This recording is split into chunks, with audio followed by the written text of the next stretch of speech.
Truepowerismine hotline. Hello, John. Mr. Lear. You there? Hi. Hi. Yeah, I'm here. Good. You can hear us okay?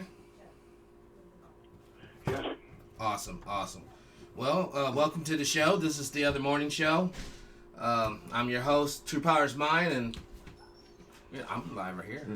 Them die back, darling. Yeah, we'll do it again, just to move her along, because we're like, alrighty. Well, just want to open out the show by saying thank you to you, John. Thanks for coming on. Appreciate it. I hope you share a lot of good information. And, just real quick, I came across you when I used to do research, and I came across a series of videos with Project Camelot. Could you talk about that real quick? Yeah, sure. Gary has done a lot of interviews with me, and been very nice. We've been very close, and I think we did one about 6 months ago, and everybody seems to like it. I love their productions. I'm sure you probably heard of the guy David Wilcock. He did the Montauk Chair Project. The what project? The Montauk Chair, where they sat and they were doing remote viewing into the future, as far as I guess it was more of a military application. Yes, I went to school for remote viewing with Angela Thompson, who is the one of the foremost remote viewers of our time. And she happened to live just a couple of blocks away from me, and I went to one of her schools. It lasted a week, and this was back in, I think 97. And I've done a little remote viewing since then. I wish I had more time to do it, but it certainly is effective. And it's just funny how we have all this technology now, and instead of using it for good, the first thing we're going to use remote viewing is for military application. Instead of using it for perhaps to see the future, or maybe a new vaccine, or maybe a new way of constructing an engine, or perhaps even a new way to maybe get a real spaceship on planet Earth.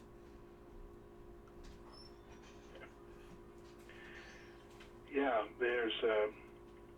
we always seem to end up using whatever we've got for some kind of military application. For instance, when Bob Lazar worked up at S4 and was involved in the back engineering of the 9 extraterrestrial saucers we had up there, the ETs gave us 500 pounds of element 115, and instead of using it for scientific uses, they plan to use it for a bomb. What type of bomb would you make with that Of course, element? would have been a bomb with 500 pounds of element 15 would blow a continent the size of South America to smithereens. Oh my gosh. One bomb. And so did we make the bomb, though? We do have that in our arsenal? I don't know what they did with it. Now, a lot of people might not be familiar, but or know about this, and maybe John can allude to it. What is exactly has been our interaction with extraterrestrial life forms, specifically underground? ETs made us. They designed us. They engineered us. They built us, and then they planted us, and they watch over us. And all of us on Earth, none of us are from Earth. We've all lived hundreds of lives before this one. And we're on Earth because in one of our past lives, we made some kind of an error, some kind of a mistake. And we're down here on Earth to rectify that mistake. Specifically, we're here to learn how to live with integrity, without envy, hate, or greed, and to express our love to our families each and every day. That's all we've got to do on earth. We don't have to make money. We don't have to build corporations. We don't have to go to war. We don't have to do any of that. All we have to do is learn to live with integrity, without envy, hate, or greed, and to express our love to our families each and every day. And I don't think Right. anybody in the right mind could disagree with that. No. So how much of an influence, was it, a little bit of your background, you've been a pilot for a number of years. Could you share with us the freedom that you felt the first time you jumped in that cockpit solo and took off in a jet?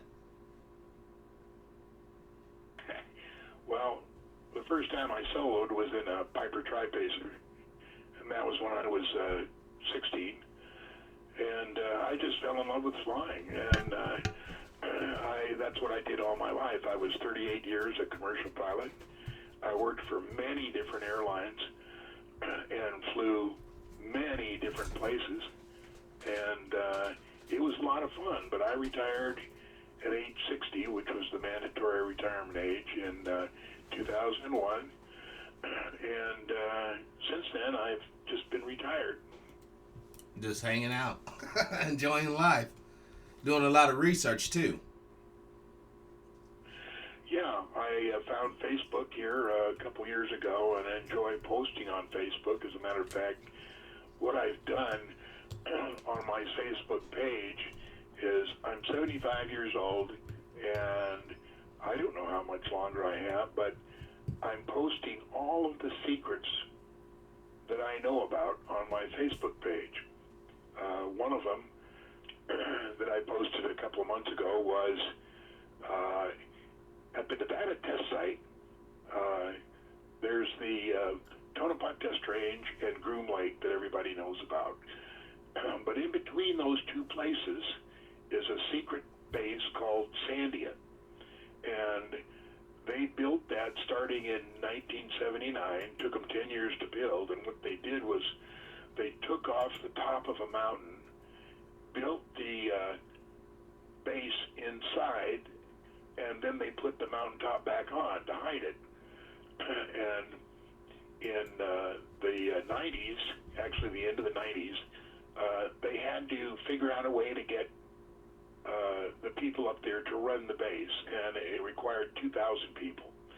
So that meant that every day they had to get 2,000 people up there and 2,000 people back. Mm-hmm. And it was about 120 miles. They couldn't use the Boeing 737s that take everybody to Groom Lake and Tonopah Test Range, because they didn't want to alert everybody that there was something going on that required a lot of personnel. So what they did was they built an underground maglev subway between the Luxor Casino and Sandia, the secret base.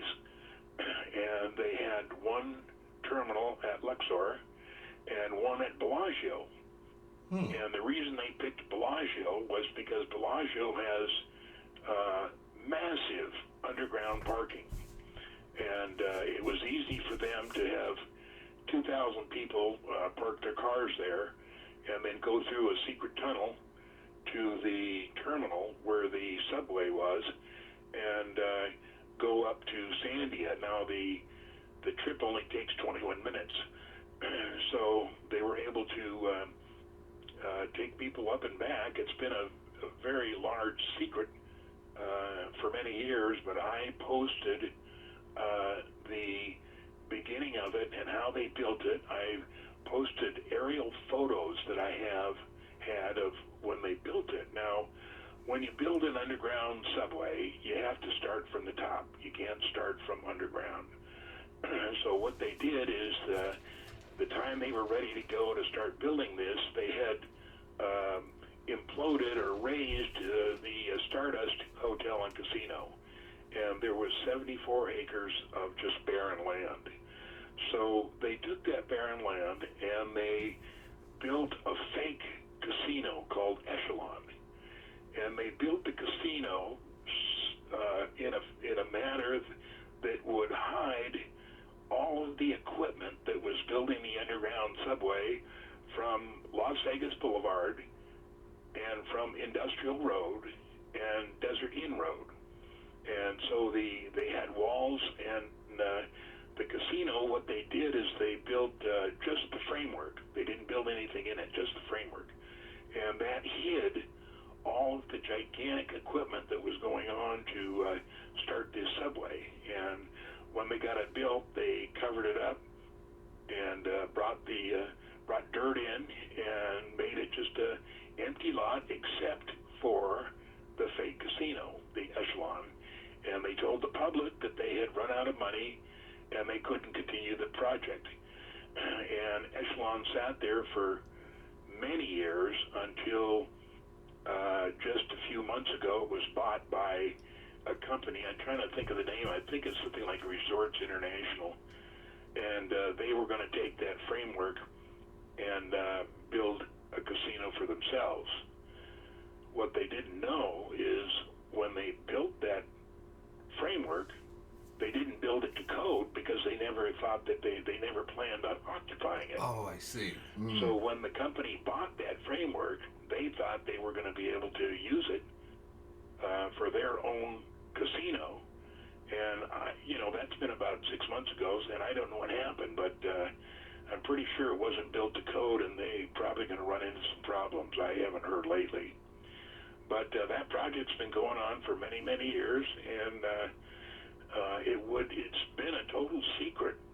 What happened is in 2004, they were enlarging the terminal under the Bellagio. It was about 100 feet under the Bellagio.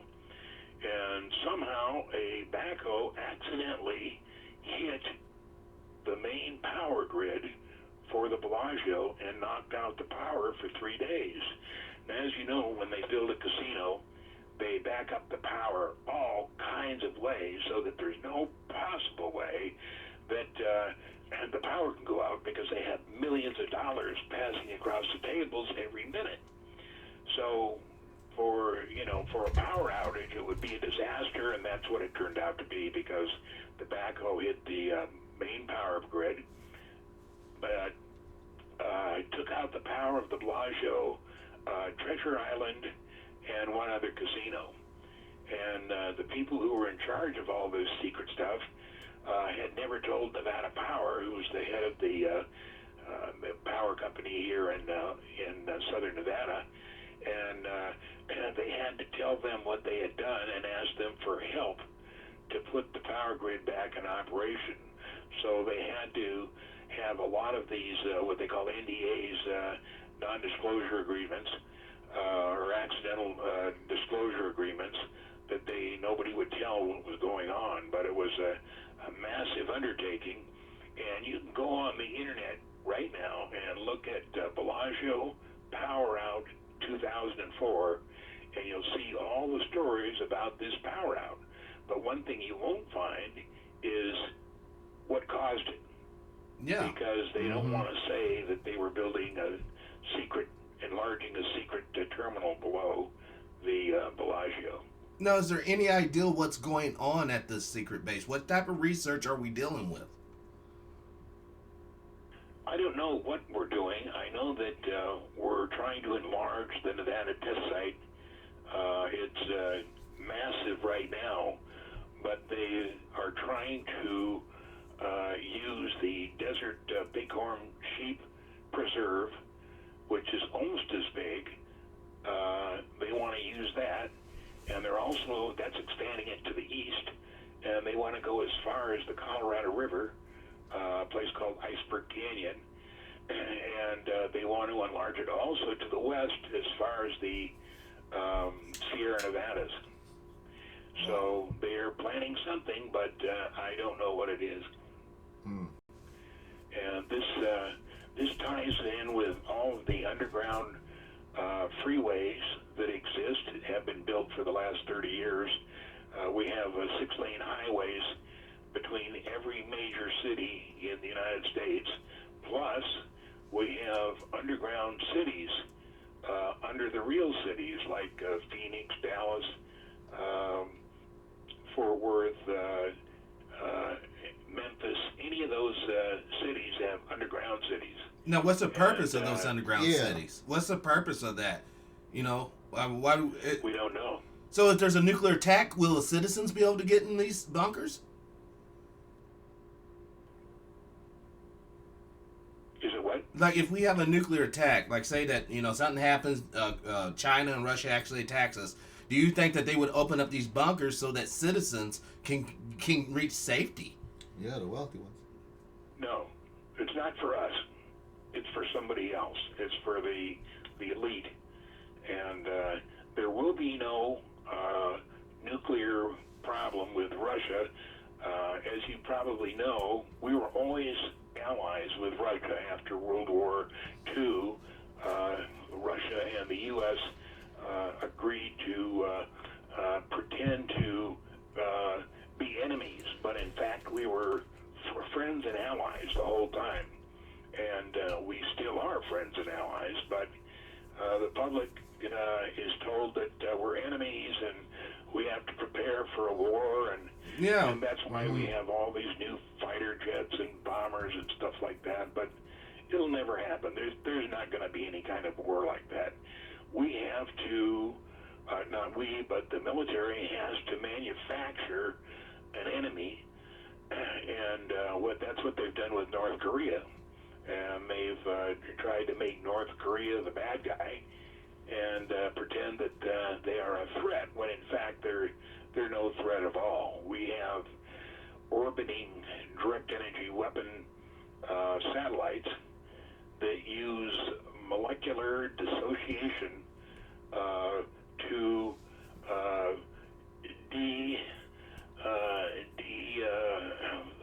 disintegrate buildings, and that's what they used for buildings 1, 2, and 7 during 9/11. Those buildings were destroyed by direct energy weapons that are orbiting in space. Wow. And those direct energy weapons used molecular dissociation, which unbinds the molecular cohesiveness of molecules, of atoms. And that's why when the 9/11 was complete, there was very little debris there. It was all gone. It disintegrated. And what the weapons do is they disintegrate 980,000 tons of steel and concrete into dust that's 80 microns in diameter. That was what all that black dust was floating down the streets of Manhattan. Was just the dust of the disintegrated concrete and steel. And people say, no, they used thermite, demolition. Now, I say no, that can't be demolition, controlled demolition, because when you use controlled demolition, there's always 13% of the building remaining. In other words, it collapses onto itself, and there's about 13% remaining. And in the case of 9/11, there wasn't even 1% remaining. There was nothing there because it had all been disintegrated. Now, one of the problems the perpetrators had was because they didn't realize that this was the first time they used the weapon at full power. And what they didn't realize is the action or the results of using this molecular dissociation. It was non-self-quenching. In other words, when they let the trigger go and stopped the action didn't stop. It kept going.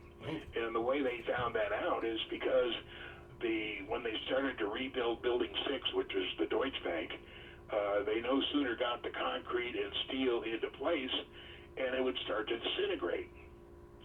So what they had to do was take the footprint of buildings 1 and 2, and they made it a reflecting pool, and they said it was in honor of those people killed during 9/11. They surely did. It's to cover up their tracks. What it was is was to cover up the non-self-quenching action of their weapon. And those reflecting pools are there today, and they're refilled 24/7 by gigantic water pumps that keep the water there, keep the water in there. Now do they plan on using these weapons again, or have they used these weapons again somewhere else on this globe? On even like larger scale? Once before on the Mira building in Oklahoma City, and they only used it at half power, and they destroyed that building and then blamed it on Timothy McVeigh, who actually had nothing to do with it, and that was the first time they tried it. Now, they may have tried it other times, but I don't know about any other times. I'm starting to see a trend here, John. I'm seeing a trend where we're paying for these weaponries, and they're being used on us. They're being used on the citizens, and that's not right. Exactly. Now, the last time they used it was to start the Northern California fires, and what they did was they used the weapon to start the fires, and it was strictly, there's a plan called Agenda 21. Yes. And they need hundreds of thousands of acres for their agenda. And so what they did is they burned down hundreds of thousands of homes and then declared it as a fire hazard so that nobody else could build there, and then they're building their own buildings right there. Now, what the plan is for Agenda 21, I'm not sure, but that's what it was for, and that's what those Northern California fires were about. Now, the fires in Southern California, we're still trying to find out what those were set for, but those were definitely set by the direct energy weapons that are orbiting in space. Now, if you want to see what those direct energy weapons look like, just go to YouTube and type in John Walson, JohnWalson, and he's managed to fix his telescope that it can track these weapons, and he has fantastic pictures of these things orbiting. I mean, they're fantastic pieces of machinery, and he's been able to photograph them, and they're on YouTube right now. Now, does China have this technology? It's on YouTube. Pardon? Does China or Russia have these directed energy weapons as well, or is it just a good old USA weapon? It's just us that has it. Good. For now. Yeah, for now, unfortunately. So is that why, like, when I seen some images of those fires in California, is that why it looked like when certain buildings and stuff were burned down, it looked like it was burned from the inside and instead of the outside? In like certain areas in these complexes that had little tree beds and stuff, and certain stuff was burnt and certain stuff wasn't burnt? Yes. Okay. Also, I had a question from a guy named Thomas. He wanted to know, do you have any information on Project Orion? Did they ever complete the ship? You know, I think they did, but you can find more about that on my website called thelivingmoon.com. And my partner, my associate for thelivingmoon.com is Ron Schmidt, and I think that he traced Project Orion and has done a lot of work on it. Now, I haven't found it myself, but if you go to thelivingmoon.com, you'll find as much as we have found out about it. Okay, well, could you just share just a little bit about Project Orion that you know, with especially like a lot of people that's listening to the show, they don't have any idea what Project Orion is. I think it was a project to go to the moon, and I think it started in the 60s, and it came, I think, in 4 different phases. But, you know, I really don't know that much about it. It wasn't my area of expertise. Okay, that's fair enough, and we just appreciate the answer there. I got a question for him. A guy named Clarence emailed me from Milwaukee, and he wanted to know, was there any like sister sites like Area 51?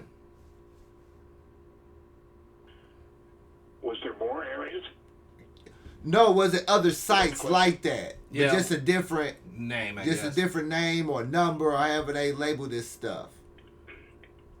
Yes, there were 20 years ago. There was 34 separate Area 51s. 34. And what they're called is areas of aircraft access only, AAOs. And 20 years ago was when I was researching that, and at that time there was 34 secret areas, just like Area 51. Now, does the Navy have an equivalent, like where they would actually have like maybe a submarine base somewhere, and maybe submarines instead of aircraft or airplanes or jets enter that area? Yes, the 15 western states of the United States float on a plate, and this plate floats on the Pacific Ocean. And the Navy has 2 or 3 entrances that they can get to the Pacific Ocean that underlies the 15 western states, and they can take their nuclear subs under there and go anywhere they want in those 15 western states. Now, the main place they wanted to go to was Hawthorne, Nevada. Now, I used to drive to Reno a lot because my folks lived up there, and halfway between Las Vegas and Reno, there's a very small town called Hawthorne. And there's a lake there, a very small lake. It's about 100 feet deep, and it's about 15 miles long. And when you drive into town, there's a big blue sign, and it says, Navy Underwater Warfare Training Center. In the middle And of I the wondered, desert? now, how could there be an underwater warfare training center in the middle of Nevada in a lake that's only 100 feet deep? So after a few years of researching, we found out that Hawthorne was the main place for the construction and assembly of weapons for nuclear submarines. And it's a base hidden up in the mountains. And they would make all kinds of weapons and missiles and stuff. And at one point, they had to ship these parts either up to Alameda in San Francisco Bay via Reno, or to the south to San Diego. But what they did is they built a elevator 3,400 feet deep that reached the Pacific Ocean. And so now, whenever they have to deliver these weapons to the nuke submarines, all they do is put it in this elevator, which goes down to the level of the Pacific Ocean, and the nuclear submarines come in. The one entrance is at Monterey Bay, and they dip down under Monterey Bay and go through this canyon, and then go directly to Hawthorne, which I think is about 121 miles to the east. And then there's a huge submarine base under Hawthorne, and there's a lot of submarines there, and they go there to get these missiles and parts and all kinds of stuff there. But, you know, that's not the only underground submarine base in the West. There's all kinds of them. There's one at China Lake. There's one at Lake Tahoe. There's one at Pyramid Lake. They're all over the place. And the Navy goes back and forth with submarines. They don't have to go. Don't have to have surface transportation. Now we've talked about the Air Force and we talked about the Navy. Now, can you tell us about Space Command? Do they have any secret bases anywhere? Who's that? Like NORAD, the people who'd be like in charge of maybe any lunar projects we have going on or anything like that? Yeah, that's all this Sandia base. They were going to move NORAD to Sandia and control everything from that one single base there. Do you know if that went through or not, or?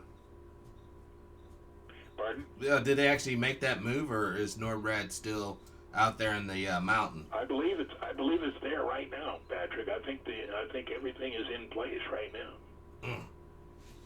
I mean, it's kind of creepy times. You know, it's like everyone's been talking on the net a lot of places about the disclosure that NASA will be releasing here shortly, finally admitting that there's life outside of Earth, and people are getting wise to secret societies, the global elites, or the 1%, whoever however you want to call this. So, Right. I guess what I'm saying is like, what in your opinion, John, what do you think the average person should do? Like, just sit and wait? The average person has only one thing to do, and that's to live his life with integrity, without envy, hate, or greed, and to express his love to his family each and every day. There is nothing we can do to change the world. All we can do is change ourselves. And there's all kinds of things that we could be worried about, but we don't have to worry. We just have to live our life with integrity. Now, one of the interesting things that's happened in the past few months is there's a guy named Bruce Swartz who has modified his 12-inch telescope to be able to cut through the hologram that covers the moon. When we look at the moon, we see craters and just a gray area. Right. But there's actually 3 billion humans living up there, not from Earth, but from someplace else. 3 billion humans living up there, and they have huge factories and industrial areas. And what Bruce has figured out was how to penetrate the hologram that covers the moon. And if you go to YouTube and just type in Bruce Sees All, that's BruceSeesAll, Bruce Sees All on YouTube, and you'll see about 30 videos of the most fantastic operations, industrial areas on the moon. It's fantastic what they've got up there. And Bruce was able to figure out how to penetrate that hologram that covers the moon so that we can see what's going on up there. So what about these people? Do they mean us harm? The people on the moon, do they mean us harm, or you said that they're not basically related to us, like in some sort of family situation. So why, what's their deal? And why the government is not making the people aware of this stuff? Yeah. Government doesn't want to tell us anything. But we pay for they them. won't tell us anything. There's a lot of discussion about disclosure, but there will never, ever be any disclosure of any importance. See, but that's not right, John. If I pay your salary, I paid for all your research, I paid for all your little bases, all your little gimmicks and tools, and you're not going to share that information with me? Right. That's not right. And then you'll take it to some corporation, and they'll get a little patent on something, and then sell that patent. I mean, where do you think we're getting all this technology we're using tonight? This is I agree, Patrick, but that's not the way it's going to work. We're just dummies, and all we have to do is pay for it. That's all they're interested in. Yeah, just the money. Yeah. Just the money. So what is your feeling on the the things like the Federal Reserve? What's your feelings on that? So what? The Federal Reserve and how it's kind of debased our whole society? Yeah, that's just, they need more money. All they need is money. And, for instance, the only reason we went into Afghanistan is the Taliban was trying to limit the production of opium in Afghanistan. So we told the public we were going in there to get rid of the Taliban because they told us the Taliban was the one that was making the opium. They weren't. They were trying to cut it. But when we went in there, the opium production worldwide, Afghanistan produced 5% of the opium. After we were there for 5 years, it produced 97% of the world's opium production. And we do that all in a place called the Hindu Kush, which is the northeast arm of Afghanistan. And that's where we have hundreds of thousands of acres of opium poppy growing there. And I have a friend of mine that flies B-1s, and I was telling him this, and he says, "Oh, well, that explains it." And I said, "Explains what?" He says, "That whole Hindu Kush there is a no-fly area. We're not allowed to go in there and we're not allowed to bomb. And he said we can look down and see hundreds of thousands of acres of opium, and we couldn't figure out why we weren't bombing it. And I just told him that's because ours. Wow. That's how we make our black budget money. Yes, we talked about that. Remember the good old days of Reagan when they had that trial, the Iran-Contra affair, and they basically determined that as long as they were using tax dollars, then Congress could say, hey, what are you guys doing? Give us your information. They had to do it. And how do we get around that? By selling drugs and doing illegal activity to fund black ops programs, which is so wrong. So wrong. I have no problem giving my tax dollars to the CIA or the spook community to actually protect us in a covert, clandestine way. But I do have a problem with these guys bringing in the dope, bringing in the cocaine, bringing in the heroin, and selling it to young people, and then they'll take the little dealers and put them in jail and make more money from them in jail during the prison industrial complex That's the way they got it set up. So it's like, it's just so wrong. It's like, is there any hope the space people will come and rescue us? No. We can't change anything. All we can do is change ourselves. And not to be repetitive, but we just have to learn how to live with integrity without envy, hate, and greed. Because what happens is when we pass away, when we die, when we're done with this life, we go to the fourth dimension. And we're met by whoever you believe in. If you believe in God, if you believe in Allah, if you believe in whoever. In my case, I believe in the Great Pumpkin. So the Great Pumpkin will meet me. And what they do is they introduce you to hundreds of the people you knew in previous lives. And you renew old acquaintances and see friends that you had in previous lives. And you get to do that for about an hour. And then after that, you go into a room for a life review. And what they show you is your entire life in three-dimensional, high-dimensional, HD color and sound of everything you ever did in your life. And they show you all the wonderful and loving things you did in your life. And then they show you all the nasty things you did and things that you think are so secret that nobody in the world knows. And there it is, projected in front of you in living color. And at the end of this display, somebody makes a decision, and I don't know who makes the decision. It's decided whether you have to go down to earth and work some more on learning how to live with integrity without envy, hate, or greed, or whether you can stay there in the fourth dimension, which is actually heaven. We call it heaven. But if you have a concept of heaven, what you think it's life, just multiply that exponentially by 1,000.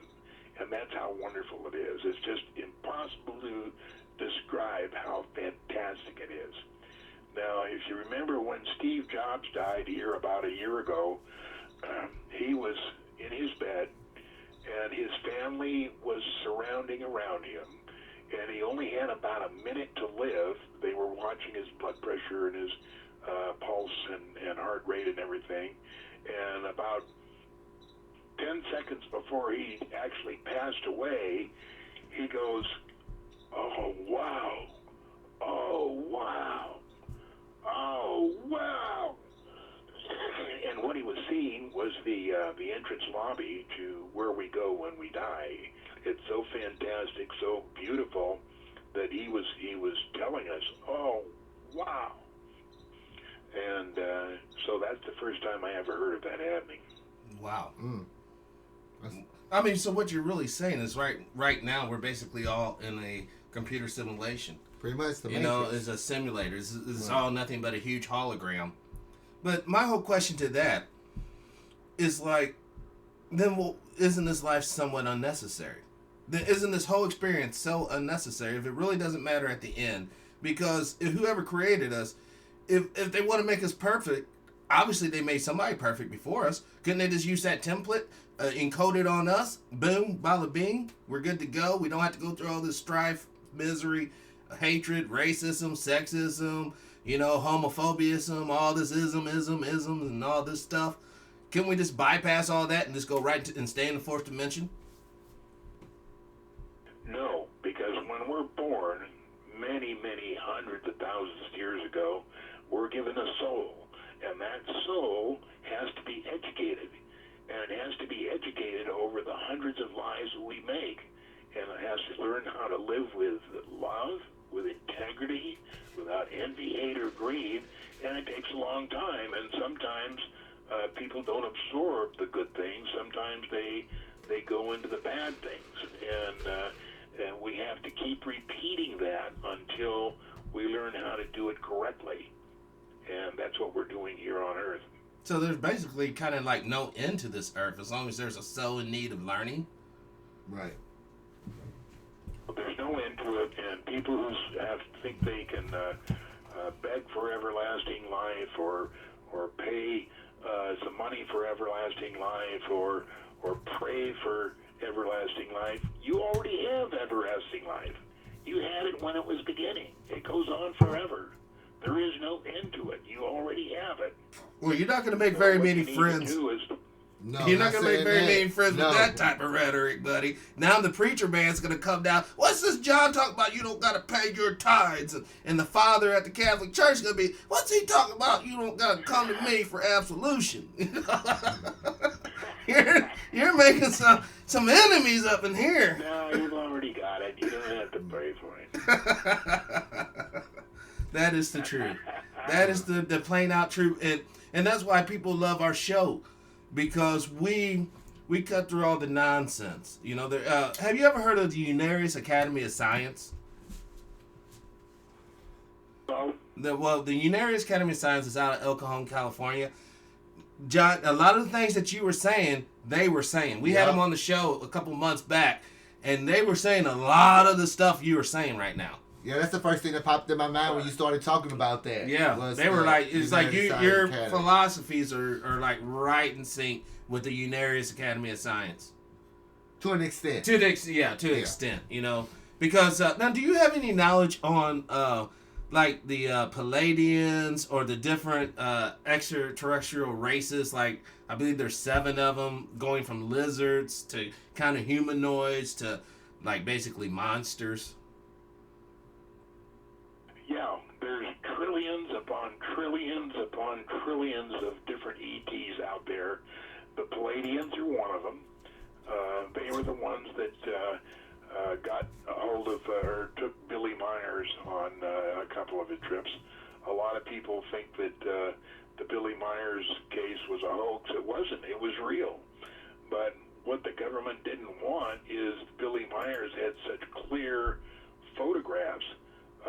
They couldn't stand that, so they did whatever they could to discredit Billy. But he was on the level. He was the real thing. Now, will you share with the folks who Billy Myers was? Yeah.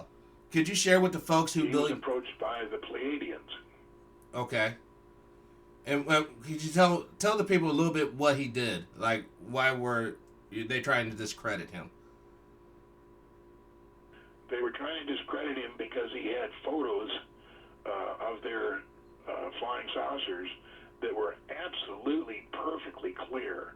And they had him in his front yard. He also had 8mm film of them flying around his front yard.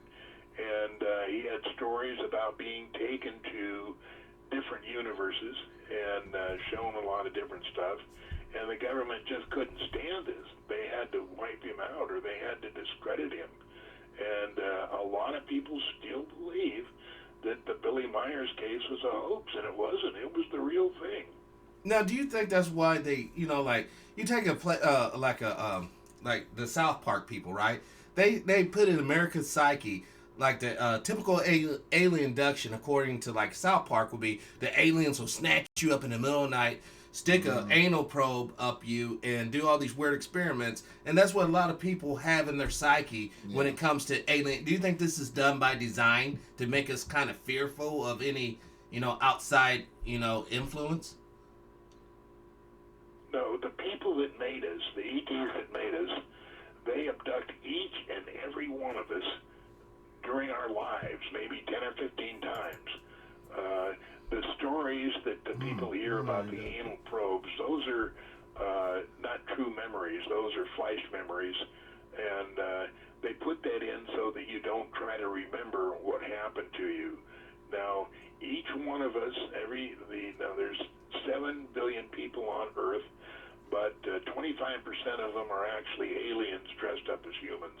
So there's only about 5.5 billion of us, Earthling or humans on Earth, and each one of us is taken 10 to 15 times during our life up to the moon, to their laboratories, and they be sure that we have the proper upgrades and that we're physically okay, and if we're not, then they make changes or whatever they want to do. I don't know all the stuff they want to do, and then they bring us back and put us in our bed. Now, the whole operation, only going to the moon, going into the laboratory, and coming back, only takes about 35 minutes. So, how they we're not transport? supposed to remember that, and what they put is, they put in false memories so that we don't try to remember it. Now, there's a lot of people that have undergone regression to try and remember their abductions, but they were very sorry they did it, because there's things that we're just not supposed to know, and one of them is that the aliens are doing this to us. So is that why everybody that say they got abducted by aliens, their story always sound the same? Is that a like? Okay. Now, I also heard that there's a war going on in heaven, or I say heavens, but when I say heavens, I mean the cosmic third dimensional plane that we physically observe with our telescopes and instruments. But there's let's just say not so much a galactic, because it's bigger than our galaxy, but there's a war going on with the ETs right now. Yeah, there's a war between the different aliens that are around Earth, and they actually provoke our wars, the humans' wars, to cover up their wars. But their wars are always going on all the time. Now, there's good aliens and bad aliens, and aliens that are just neutral. Mm-hmm. But there's so many of them, you couldn't even begin to count. There's so many universes you couldn't begin to count. Now, we hear a lot about the Big Bang. There was no Big Bang. The universe has been here forever. There was no beginning, and there will be no end. And that's hard to wrap my mind around. That's so hard to wrap my mind around, John, is to think that the cosmic, because, I grew up believing, God made heaven and earth in, 7 days. Man was created on 6. And then, in school I learned the Big Bang, like you just said. And it's like, to think that we have just been lied to, our whole kind of existence is sort of like, someone sitting you down. Now, John, you're going to believe in Humpty Dumpty. And if you don't, I'm going to put you to death. You know what I mean? And it's like, it's kind of frustrating. Why, that's if you what want to we're keep fed, believing something? and it's not true. I mean, the universe is so big, there's just no way to tell how big it is. And there was no beginning, there was no end, there was no Big Bang. It's just huge. And there's out there in outer space, there's spaceships that are bigger than our solar system. Now, speaking about our solar system, we're told that there's 9 planets, and that's wrong. There's 40 planets in our solar system. Most of them we can't see because they're hidden. How do they hide it? They do it with gigantic mirrors so that when we look into space, we're just seeing more space. We don't see these planets. But of those 40 planets in our solar system, they all have different kinds of civilizations. They trade every day, they farm every day, they mine every day, and there's a tremendous amount of air traffic going between these different planets all the time. But we're supposed to be totally unaware. We're told that, there may be life, but it's millions of light years away, and we couldn't possibly get there. that's false. I mean, there's the people who are out in space and far more advanced than us. They can travel hundreds of light years in a second. And Now, how are they doing this? Einstein was wrong. How are they Oh, traveling? and Einstein went. Pardon? Kind of segue back to the moon thing when you're saying that they abduct us. How are they transporting people? How are we traveling, or the ETs traveling through space? In the case of the moon, when they pick you up, they have these saucers that transport you. But if they're going between universes, they do it with a spirit. Now, we can't do that as humans because we have a physical body, and we aren't going to realize our spirit until we get far more advanced, and we'll eventually get rid of our bodies. But right now we're stuck with them, and there's no way we can go to different planets because we're human and we're not supposed to. I guess so. This mud ball that we're on, It's meant for us to be stuck. yeah, in. it's like a real prison. Now, it's like a real prison. Now, how many of those saucers they got hitting out through the state of Nevada? Do you know, at like a rough number, how many? Well, let me tell you this. If you had a switch and you could illuminate, if you could make the saucers visible that are going back and forth to the moon every day, the sky would be black that there's so many. All the time, but they're invisible and we can't see them. But if you could see them, the sky would be black because there's so many of them. So that's why we'll never be attacked by no Independence Day scenario. No outside force would ever really attack the Earth because we have this huge outside kind of protector. Right. What was the question? No, do you think the people on the moon or the people who are like all those the ships? Do you think they're kind of protecting us in a way from other civilizations out there?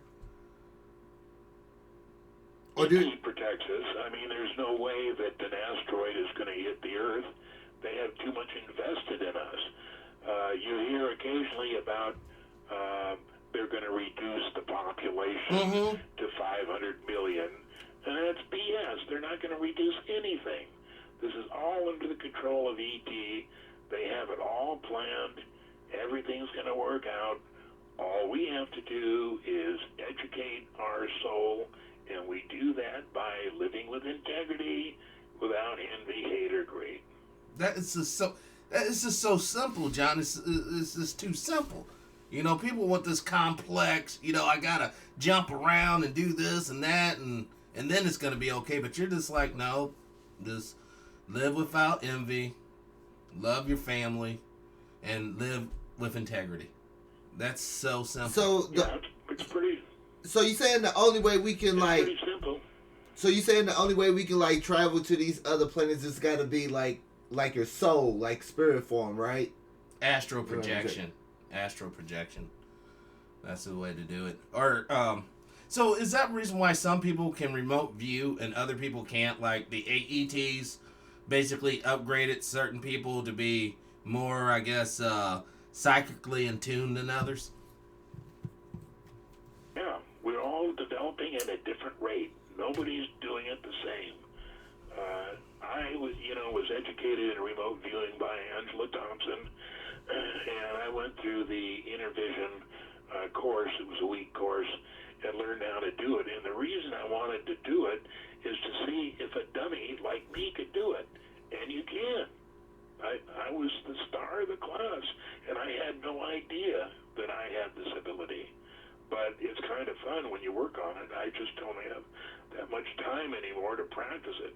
Well, I heard that a lot of the times the reason why we lose kind of out on our spiritual side is because of all the fluoride in our water, all the chemicals in the food, rather. It's basically building up calcium in our pineal gland, which is basically our stargate to the spiritual realm, correct? Now, what does that say that again? I heard that basically the water that we drink with the fluoride in it, the food that we eat with all the chemicals in it, these are making molecular changes in our brains that are separating the body that we're in from the spirit that controls the body. Oh, you don't have to worry about that. Okay, so Our there's soul is impervious to anything like that. It goes on, it lives. All we have to do is educate it. there's no particular diet someone needs to eat, or there's no like drinking fluorinated water is not bad for you. That's all baloney. Oh, okay.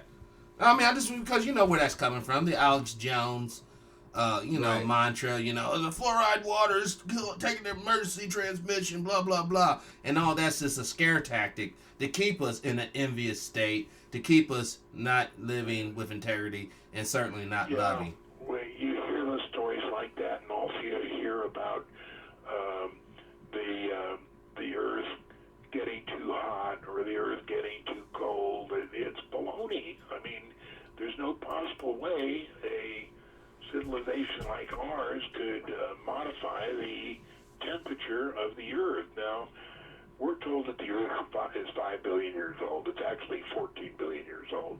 Wow. And there have been thousands of different civilizations on Earth that are far more advanced than we are. Now, the What happened? ETs run those civilizations. They let them advance to a certain point, and then they do something with them and start all over again. But on Earth, there's been thousands of different civilizations, and there's proof of that. The Smithsonian Institution has plenty of artifacts from millions of years ago about the advanced civilizations. There's a lot of that stuff in private collections, but they don't want us to know that. All they want us to know is we are the only ones. Yes. Well, so And, was it true that the ETs were working with the Nazis then in Germany, or is that just a bunch of malarkey too? The ET was working with Hitler. Yeah, is that true? And, yeah, that was true. Well, why would they And, work with such a After monster? the war, when 3 months before the end of World War II, the Germans were working on an atomic bomb, as we were. Now, in our atomic bomb effort in Los Alamos, New Mexico, we were able to construct everything in the bomb, the nuclear trigger, all the innards and everything, except we could not make the plutonium. Now, Germany was able to make the plutonium, but they couldn't make anything else. They couldn't make the trigger, they couldn't make the innards or anything like that. So 3 months before the end of the war, Germany came over, high-level Nazis came over to the U.S., and they made a deal, and they said, we'll give you the plutonium to finish your bomb so you can bomb Japan, and all we ask is at the end of the war, you let 4,000 of our Nazi SS troops into the United States, no question asked, and give them full citizenship. And we agreed, and that was called Project Paperclip. Yes. And it was run by John Foster Dulles, who was the Secretary of State, his brother Alan Dulles, who was head of the CIA, and their sister Eleanor Dulles, who was head of the U.S. Berlin desk in Germany. And between the three of them, they're the ones that let the 4,000 Nazi SS in the United States after the war, and they quickly infiltrated NASA, which Yes. has always been run by the Germans. They infiltrated the Bell helicopter. They infiltrated a lot of businesses, and Hitler went to Antarctica. He lived there for a while, been to Argentina, and he died in the United States in 1968 in a hospital.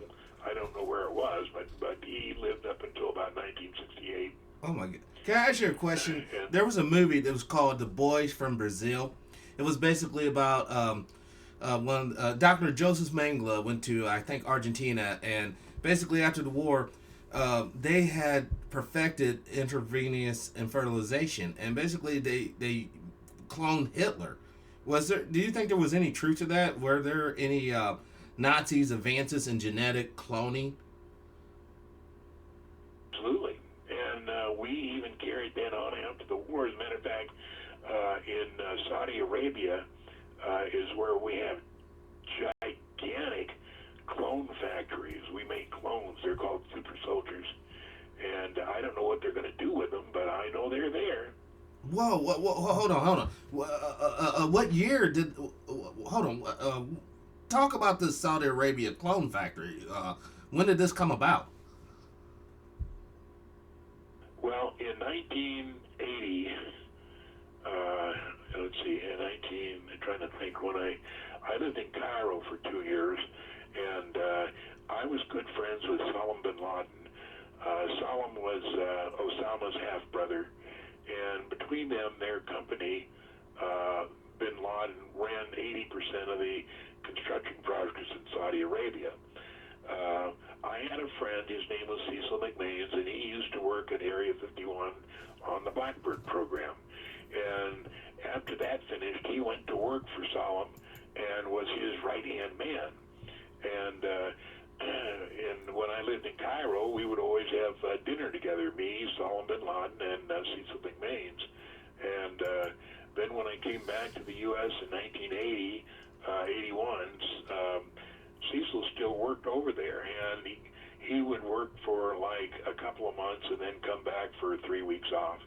And he would come over to the house and tell me what was going on. He'd tell me about these fantastic projects. And one day, this was in 1982, he said, we're sitting there at my bar at my house, and he says, "What do you know about clones?" And I said, "I don't know anything about clones." He said, "I'm telling you, John, it's all true. It goes on. If you could just be a mouse in my pocket, you would see the most fantastic things you could ever imagine about all the different super soldiers they make and all the different people they have there in the middle of Saudi Arabia." Now, with all the information and knowledge you have obtained, how often do the U.S. government mess with you? Does it? Do you ever find yourself the target of the U.S. government because of the knowledge that you have as far as secrets? I'm sorry, I have trouble hearing. What did you say? Since you have so much knowledge and secrets, do you ever find yourself the target of any, the government coming down on you saying, "Hey, don't say this, don't do that"? There is absolutely no explanation for why I am alive. None. Nobody can figure it out. I'm saying stuff that's not supposed to be known, and we can't figure out who is keeping me alive. It just doesn't make any sense. We've heard that before. Yeah. We have definitely heard that before. I mean, that clone thing, that clone thing's just blowing me away. It's blowing me away. And when you was in Cairo, did you get a chance to go to the pyramids? Absolutely. When I lived in Cairo, the pyramids were open then. Then after a few years, they closed them. But now somebody tell me they're open again. But I used to hike all through those pyramids all the time. Now, did you have any like experiences there, spiritual experience, or did you see any? More importantly, any of their artwork that would show that they had advanced technology? No, I didn't. That was in the 80s. I didn't know anything then. I didn't get involved in conspiracy stuff until 1985, 1986. When I lived in Cairo, I knew absolutely nothing.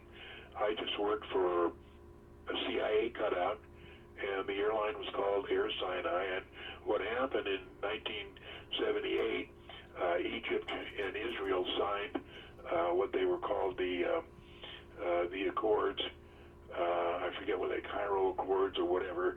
And in those accords, it was agreed that each country would fly into the other country 4 times a week for a passenger flight. So Israel didn't mind flying into Cairo. None of their pilots did. But you could not find an Egyptian that would fly into Tel Aviv. So the CIA made a company called Air Sinai. I was the chief pilot, and I did all the flying. And I would fly the 4 flights from Cairo into Tel Aviv, pretending I was Egyptian. Really? So you can speak a little Arabic then? Or Pardon? can you speak Arabic or or is I that? used to be able to speak a little bit, but I can't anymore. It's been 40 years, I guess, since then. But, we did all kinds of things. You talk about the Reagan-Bush conspiracy. I was right in the middle of the October surprise, if you're old enough to remember that. The October surprise was that when President Reagan and Vice President hopeful Bush were running against what was his name? Mondale? Who was the president back then? Or no, Carter, Jimmy Carter. Yeah. Jimmy Carter and Joe Carter. Ford. And so what we did, or what Reagan did, is in October of 1980, he sent Bush over to meet the Ayatollah Khomeini, and they said, look, if you delay the release of the hostages until we get elected, until Reagan and Bush get elected, we'll give you unlimited guns and ammunition for the rest of our administration. Wow. And the Ayatollah Khomeini agreed. And so if you remember, Reagan was elected because Carter couldn't free the hostages. Yes. And so one of the reasons I was in Cairo was to fly the unlimited guns and ammunition that that Reagan and Bush promised the Ayatollah. And it was being shipped through Spain into Tel Aviv, and my flights they never went on, but I was supposed to leave Tel Aviv, fly up to Turkey, turn right, fly down that corridor to Tehran, and deliver the goods into Tehran. Well, what happened is the very first flight, instead of sending my 707, they sent an Argentinian CO-44, and somehow, on its way back, after it had dropped the stuff in Tehran, the Russians shot it down about 40 miles south of Yerevan. And the people who ran the operation couldn't figure out what happened because everybody was briefed about how to stay, out of Russian territory and how to stay out of the country to the south. And this narrow corridor is only about 100 miles wide, and they couldn't figure out what happened. What happened was that the Russians knew what was going on, and the CO-44 on its way out, they came and intercepted it and made it fly into Russia. And the guys in the CO-44 probably thought, well, we don't have anything on board. They can't prove anything. And when they got over Russia, they shot them down. So, what happened to that flight the crew? people who ran this operation didn't want to risk the 707s that I was flying on getting shot down. So the operation went down to the United Arab Emirates, and they shipped all the stuff from the United Arab Emirates across the Persian Gulf into Iran. Do you think that's the real reason why Saddam attacked? No, that was Kuwait. That was Kuwait that he attacked. Okay, Yeah. okay.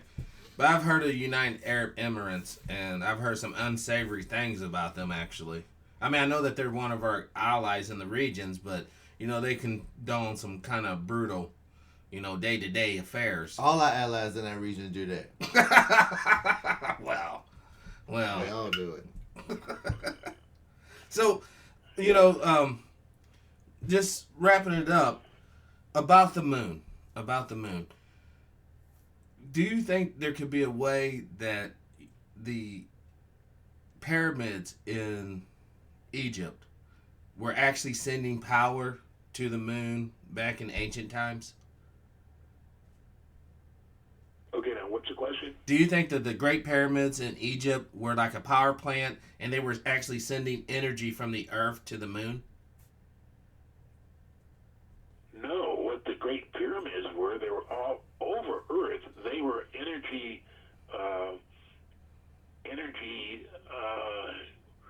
modules themselves. They were the transmitted the energy all around Earth, and that's why there's so many pyramids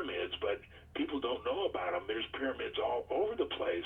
For instance, the Appalachian Mountains covers about 20 or 30 pyramids, and they're just all over the place. There's so much stuff going on that we don't know about. For instance, have you heard about the Giant of Kandahar? No. Well, I've heard it. Okay. Could you tell us? Just type in on your computer Giant of Kandahar, and in 2002, a Special Forces troop was exploring an uninhabited area to the east of Kandahar in Afghanistan, and they ran into a giant that was 12 to 15 feet tall. He had red hair, red beard, and he had 6 digits on each hand, 6 fingers, 6 toes. He was gigantic. He weighed about 1,100 pounds, and he was extremely agile. It was just like a ballet dancer. He could do anything, and he carried a spear. He came out of this cave, and he speared one of the Special Forces guys and held him up. And the rest of the guys started shooting.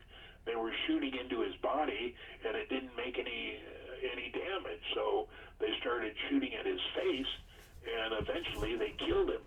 And he was, they called in a CH-47 helicopter, came in. It was a very mountainous area, so the helicopter couldn't land, so they dropped a net. And it took, 10 or 15 of the Special Forces guys to lift this giant and put him in this net.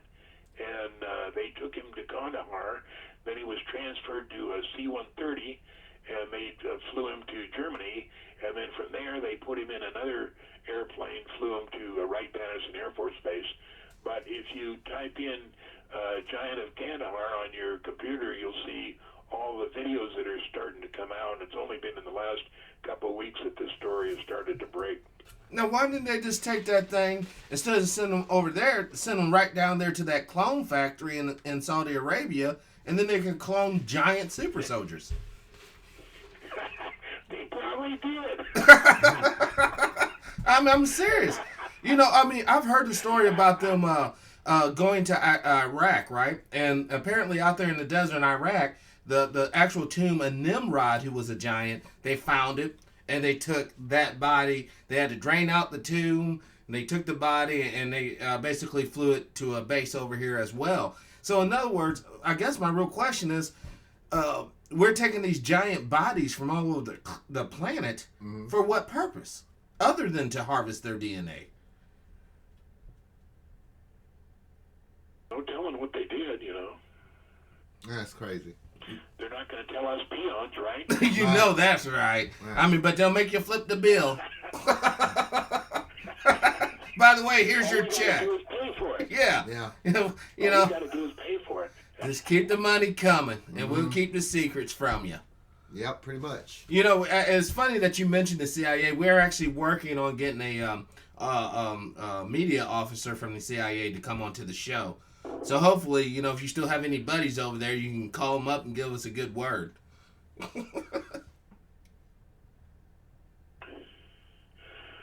Well, just remember, my last words are, learn to live with integrity without envy, hate, or greed, and to express your love to your family each and every day. There you go. Well, thank you, John. Thank you, John. We appreciate John Lear. And, hopefully we can have you on later on this year. Pardon? Call me anytime. Well, thank you, John. I John. surely will. Appreciate it, folks. John Lear on. John Lear. All right. Thank you. Thank you. Bye. Bye. Everybody, I hope you enjoy the The information. show ain't over. We got a lot of stuff to talk about. We got, another 15 minutes. We Yeah. get the people another 15 minutes because, man, that was kind of cool because a lot of stuff he was talking about, Mark from Anaheim had talked about. You know what I'm saying? Especially with the Iran-Contra stuff and all the stuff. Yeah. But the crazy thing I want to talk about is straight up this clone factory over there in Saudi Arabia because of the Wait, fact- you want to go get one and buy one? I don't want So, one yeah, find because one on Amazon. there has been a thing about the organ, Right. the organ theft, and then a million black men basically missing. Yeah. What do you think's really going on here? You know, what do you, I mean, is it just the government? You know, ooh, spooky, oh, we never gonna know. Well, they probably got some Frankensteins over there. Well, I mean, I wanted to say when John was on, you know, the reason why the aliens don't want to come to this fucking planet because they know that this motherfucker here is fucked up. It's fucked up. Your spaceship's gonna be on fucking blocks. Your ass gonna be on a gurney somewhere. Chop the fuck up. Don't fuck with them people there. They're not right. Yeah. And you know, I mean, that, you know, obviously, you know, this has been a different show than normal because you know we normally go into the politics deep, but I think it's good to bring on people like John and others to show that there's a bigger thing after we deal with the shit that's down here on Earth. Honestly, folks, there's a bigger thing going on out here. All right, this mud ball is precious and dear to us, no doubt, because without it we'll all be dead. Right. All right, but there's something else bigger going on. You know, and what he was talking about, yeah, as crazy as it sounds, you know, all these aliens and shit, it makes sense. Because on the real, you know, the government could try to keep shit as quiet as much, but they can't keep the sun away from us because the sun shines every fucking day. Right. They can't keep the motherfucking moon away from us because it shines every night. Well, if aliens can really freely come and go without some... Well, he said we all have probably getting, snatched up by an alien about 15 times. You know, and I'll tell you straight up. Just experience it one time. And tell them that, hey, man, don't send me back. Right. You know? I mean, if I'm coming back like this, you know. Don't send me back. Keep me. You know what I'm saying? Experience it. But I thought the show was interesting. That's what we want to do here is bring a variety of different types of information. You know, and we are not just a one-level show here. You know, we do, you know, there's things I feel passionate about, things he feel passionate about, and we're going to bring this together. And then there's things we both feel passionate about, you know what I'm saying? We're going to bring all this shit together. But, you know, the reality is this here.